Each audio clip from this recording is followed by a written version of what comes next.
la habitud de cortar, había hecho también montaje con Jacques Tati y otros directores, y después de un día de trabajo, la solución era lo que se llama usualmente en el idioma cinematográfico el plano secuencia, que es decir, la cámara así, que se puede mover así, así, así y así, o así y así, con los actores entrando, saliendo, etc. Pero eso necesita una técnica diferente. Necesita que los planos duran por lo menos 2 minutos, y a veces 3. Y al final del día me dijo, bueno, muy divertido, me dijo, bueno, voy a filmar esa película como Renoir, como de la manera de Renoir. No, bueno, tanto peor, me dijo, voy a filmar como Renoir. Y lo hizo. Que cuando se ve la película, los planos del Encanto Discreto duran de 2 a 3 minutos. Y utilizó por la primera vez el reflejo video para averiguar lo que filmaba, que lo había transmitido Jerry Lewis, porque Jerry Lewis fue el primero a utilizar la pantalla video para averiguar, porque como era director y actor, necesitaba ver lo que había hecho para escoger los planos, ¿no? Y debido a Robert Benayoun, que era un amigo de Jerry Lewis, transmitió a Buñuel el uso, por la primera vez, por lo menos en Francia, de la video. Y la utilizó bastante bien, y después también para el Fantasma de la Libertad y otro. Eso para decir que también el idioma, el lenguaje que utilizamos, depende mucho de la técnica. Y un guionista necesita conocer precisamente la técnica del cine, de un rodaje. Porque si el director de repente, si me va a hablar técnica, y si no sé lo que quiere decir, no puede contestar, no puede colaborar, me va a echar la próxima vez. Se necesita, el primer deber de un guionista es de conocer su lenguaje, el lenguaje del cine que va a utilizar. Yo estoy dando aquí ejemplos muy pequeños y muy pocos. Hay muchos, claro que a veces es muy refinado, es muy complicado, a veces son cosas casi imposibles bueno, perdón. No, genial, estamos todos aquí. Te ha faltado el PowerPoint en un momento ahí poner el este. No, estoy siempre tratando de hablar de una manera concreta, ¿no? De no hablar teoría. Es muy fácil de hablar teoría, pero lo que estamos enfrentando, los problemas que están siempre aquí, siempre cada día. Luego ha habido, a lo largo de la historia del cine, que eso yo creo que a ti te ha interesado también y lo has vivido como protagonista, una especie de lo que se llamaba por un cine más de guionistas, ¿no? Donde el guión era, digamos, el elemento principal, y luego, digamos, hubo una época que tú viviste muy de cerca, los 60, 70, donde, sí, digamos, claro, el guión perdió, o en la posición de guionista perdió un cierto privilegio, ¿no? Un director, Jacques Doré se llamaba, se murió el pobre, me gustaba mucho, era un amigo. Me dijo un día una frase inolvidable, que podría ser como... estábamos filmando la primera película que hemos hecho, es La Piscine, con Romy Schneider y Alain Delon, que ahora es una película culta, como se dice, que es una historia de 4 personajes en una casa. La tentación es de hablar mucho. Y yo traté de hacer un diálogo muy, ¿cómo se puede decir? Scarce, muy raro, muy corte, con silencios, con miradas, pero hablando muy poco y siempre de una manera indirecta. Lo que se llama es la manera más difícil de escribir un diálogo, es la manera indirecta. Eso quiere decir de jamás hablar del objeto de la escena, sino de otra cosa. Y por un momento de llegar al sujeto. Y cuando 2 reacciones, He trabajado mucho sobre este tipo de diálogo, 5 o 6 meses únicamente, y cuando llevé el trabajo al productor, perdón, que era un hombre, bueno, bastante estúpido, debo decir,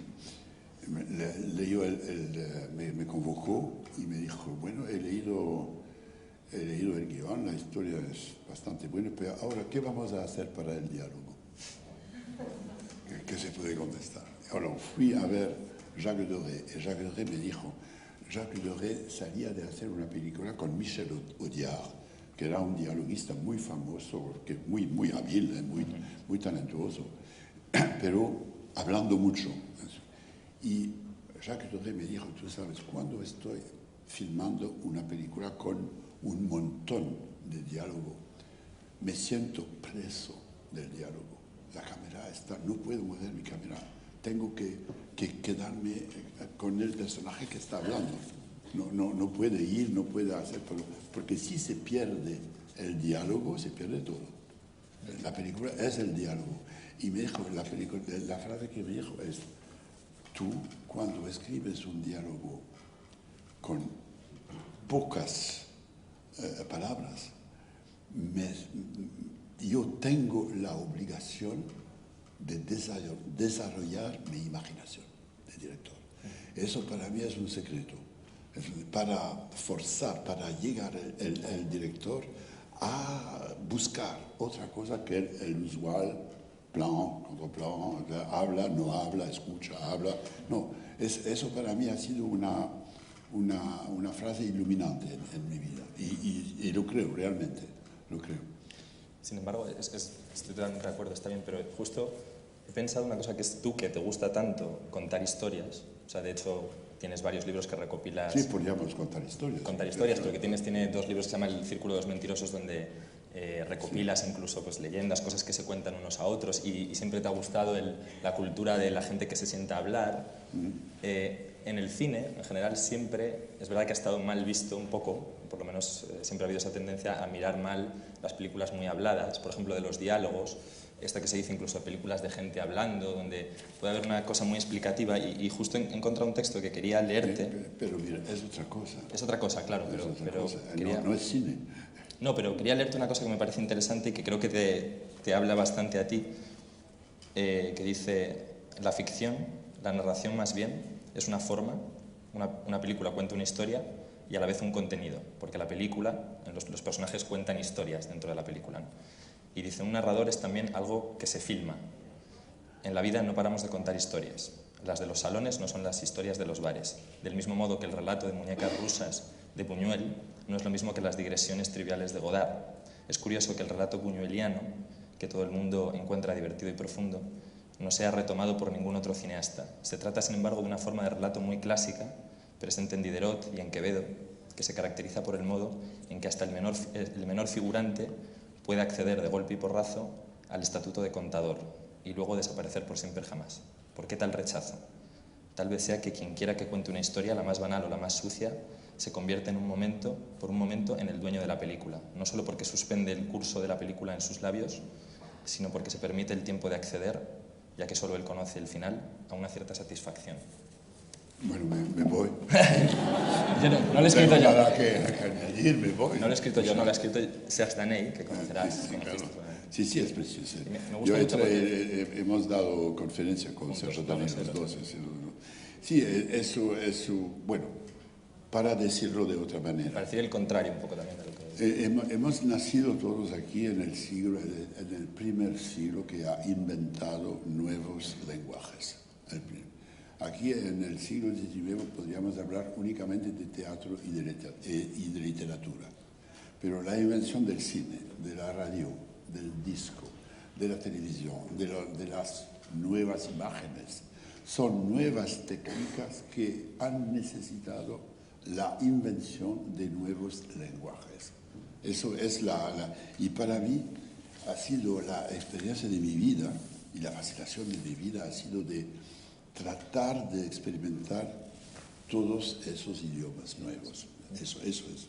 Por ejemplo, contar una historia como las historias del libro es una forma. Una película es otra cosa. Jamás en una película podría contar como en un libro o como en una escena de tal. Sería imposible. Kiarostami lo hizo una vez en una de sus películas. Hay un hombre que cuenta una historia. Hemos hablado de esto. Sí, me dijo, está contando una historia, pero la historia tiene una relación secreta, y es la verdad, con el tema de la película. Y también el hombre que está contando la historia está manejando un camión. Y bueno, es otra atmósfera. Es una historia muy bonita. Tú la conoces, ¿no? Es un hombre que va a un médico y dice, no sé, doctor, pero cuando me toco aquí hay una pena, hay un dolor, no sé lo que es. Y también aquí, cuando estoy aquí en mi pierna, me duele mucho, mucho, mucho. Y también tiene aquí, cuando me toca aquí, y el doctor lo examina y dice, pero sudado, está fracasado. Es sudado, está enfermo. Tiene una herida en el lado. Es precioso, como hay, es casi una historia casi metafísica. Pero tú, por ejemplo, toda esa cosa del purismo del cine, o sea, ¿tú consideras que el cine es un arte en ese sentido puro, claro, que tiene que tener un lenguaje suyo? Claro. Que es un arte, un arte, sí, seguramente es un arte. ¿Y no crees que tiene algo también de contenedor de todas las demás artes de las que se ha apropiado un poco? Eso era la idea del final de los años 20. Había autores que decían, finalmente llegó el arte universal, el cine, que va a matar el teatro, el musical, el ópera, y que va a reunir todas las formas de artes que han existido hasta ahora. Bueno, no, eso no existe. Es una forma artística nueva, pero no ha matado a ninguno, al teatro, al ópera, de ninguna manera. Y roba de todas un poco, ¿no? Y la misma cosa se dice cada vez que hay una cosa que ya decía Platón hace mucho tiempo, que cada nueva técnica, decía Platón, quiere suprimir el pensamiento, la idea, como si la técnica era suficiente, como si era, aquí me acuerdo del inicio de los ordenadores, de las computadoras, se decía que cómo tú puedes escribir sin utilizar, como si el ordenador era una máquina mágica que va a dar ideas. Es extraordinario de pensar, pero sí, no se podía escribir sin un computador, que es muy cómodo. Yo escribo con un computador, claro. Un día ya estaba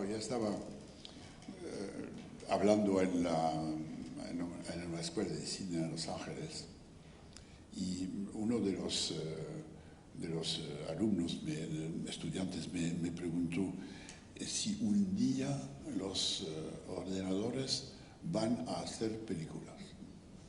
Y contestó, sí, seguramente, eso por seguro. Y otros ordenadores irán a verlas.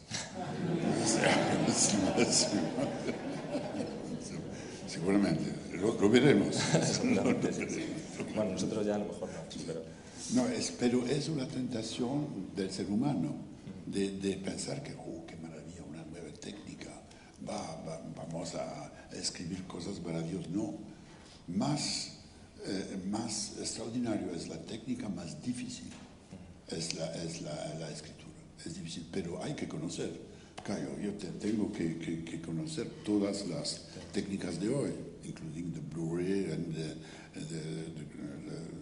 la color verde, todos los trucos. Es necesario para saber lo que se puede hacer de una manera aceptable, no creíble. Y tú, por ejemplo, que has trabajado muchísimo en el teatro, también te he leído alguna vez que hablabas de ese momento, digamos, del teatro que un poco tuvo complejo con respecto al cine, y durante unos años el teatro como que buscaba una especie de hiperrealismo, competir con el cine, ¿no? Y que de alguna manera luego se emancipó y se liberó y casi se superó, y de alguna manera el cine se ha enclaustrado, ¿no? Descubrí hace poco, creo que soy el primero que anotar eso, que Stanislavski y Méliès han muerto el mismo año. eran totalmente contemporáneos.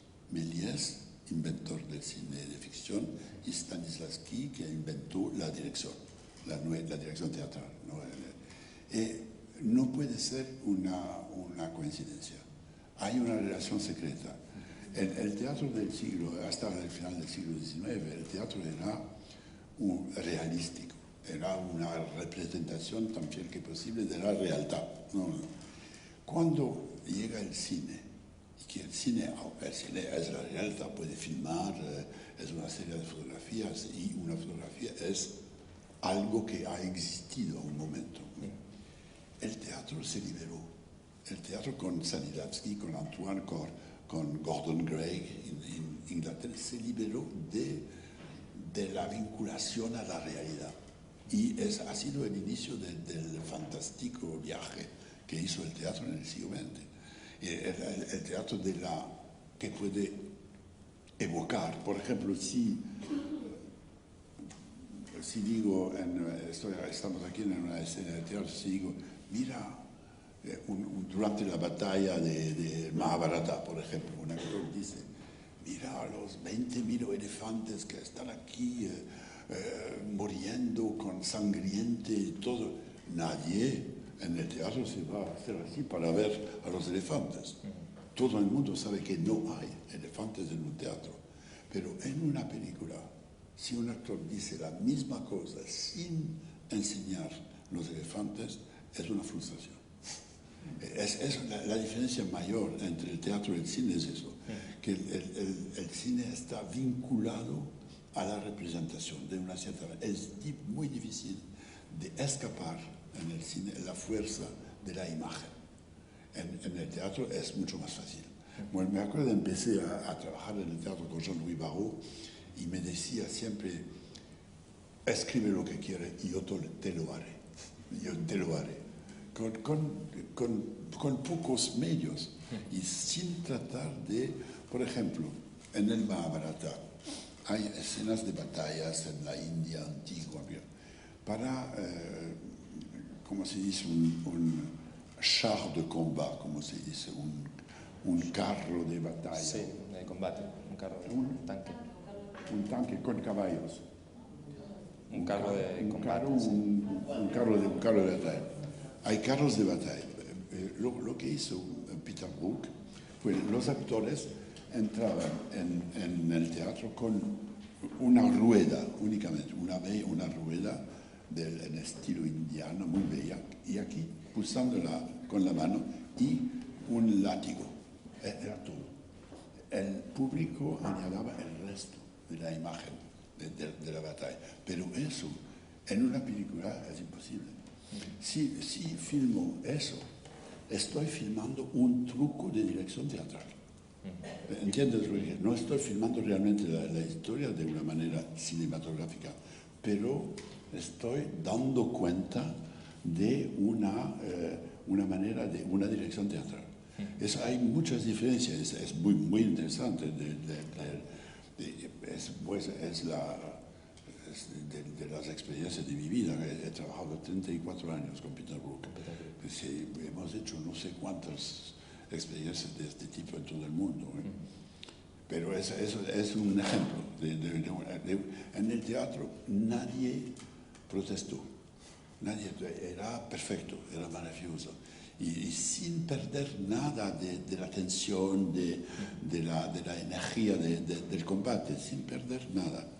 El cine a veces también de repente roba cosas del teatro. Cuando hemos filmado el Mahabharata necesitamos caballos normales, pocos porque teníamos poco dinero. Pero claro, ¿cuánto tiempo tardaste en escribir, en poner en escena el Mahabharata?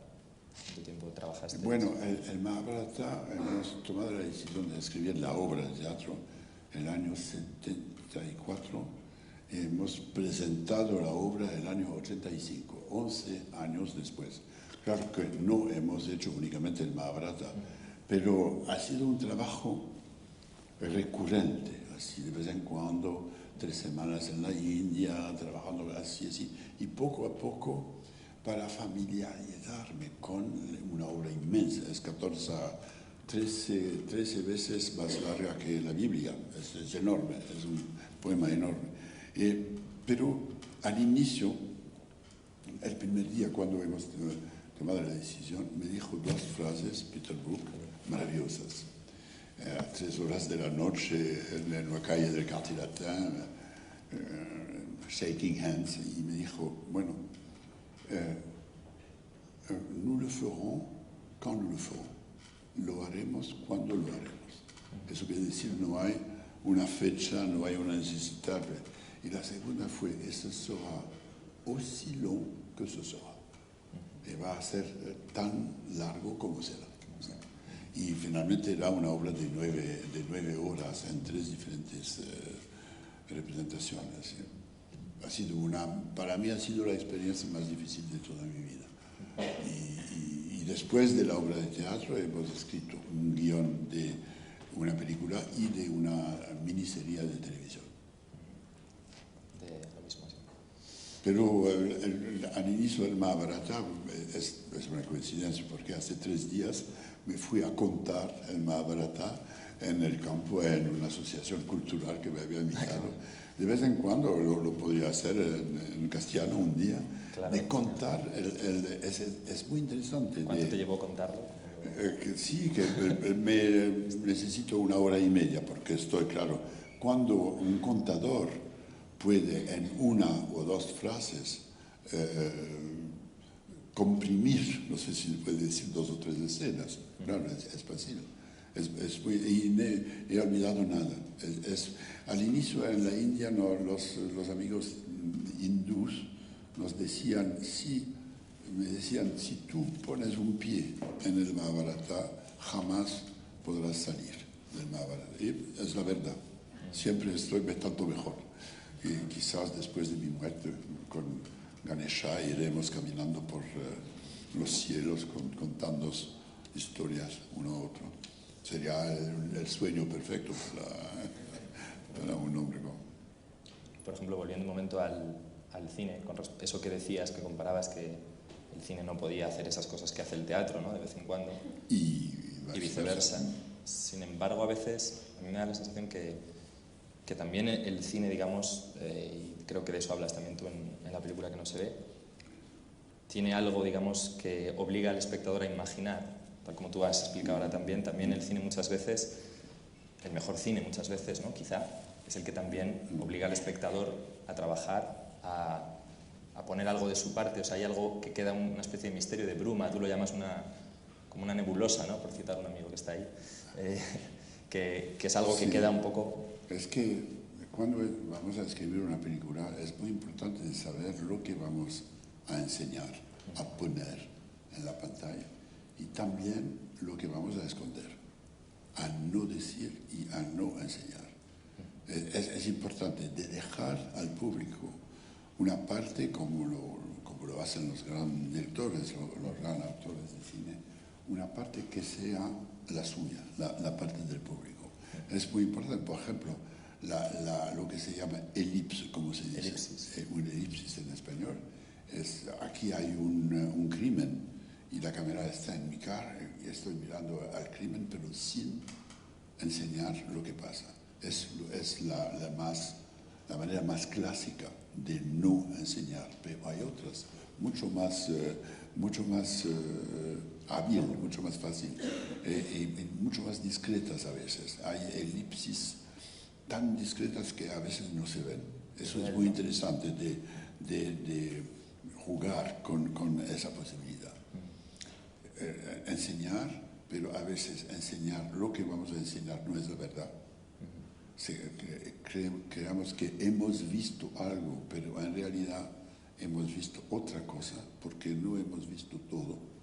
El director ha eliminado en la imagen algo que de una manera un poco astuciosa, ¿no? Un poco. Y otra cosa es una cosa sería de enseñar demasiado. Quiere decir que el público va a adivinar lo que va a pasar antes de... Bueno, Hitchcock ha escrito cosas maravillosas a propósito de la elipsis, ¿no? Claro. Y Buñuel también trabajaba un poco así, ¿no? Bien. Me acuerdo de, por ejemplo, para dar un ejemplo de lenguaje cinematográfico, el año 72 fuimos a Hollywood o a Los Ángeles con Buñuel, invitado en el Festival de Los Ángeles. Y yo conocí a Georges Cukor bastante bien y me llamó un día y me dijo: Cukor, aparentemente Luis Buñuel está en town, está en la ciudad, me gustaría mucho invitarlos con unos amigos. Y fuimos a cenar a la casa de Cukor con 10 de los más grandes directores de Hollywood: Billy Wilder, William Wilder, John Ford, y había Hitchcock. Y llegó Hitchcock, que había dicho en la televisión americana poco antes, contestando cuáles son sus directores favoritos, contestó: yo y Buñuel. Bueno, era muy, y me acuerdo de eso, es un ejemplo. Estaba Buñuel y Hitchcock, estaban sentados al lado uno de otro, y yo estaba traduciendo, porque Buñuel hablaba inglés bien, pero para entender en inglés era un poco solo. Y hemos realizado que Hitchcock conocía las películas de Buñuel plano por plano. Es una cosa increíble. Me acuerdo de Hitchcock indicando con su mano a Buñuel en Tristana. ¿No? Sí, cuando tú la filmas tocando el piano aquí y la cámara baja lentamente, y aquí we see that she has only one leg. Vemos que she has only una pierna. Y después you go up again, and when we see her again, she's not the same woman. That's perfect in one shot. And insistió Hitchcock que no había cortado. Eso es puramente dos grandes directores que hablan del lenguaje cinematográfico. Es una manera, es extraordinario. Pero a mí me sorprendió que Hitchcock, Hitchcock era un gran director, pero que me había notado eso y se acordaba, y enseñando a Buñuel cómo había. Buñuel me miró y me dijo: este hombre sabe algo.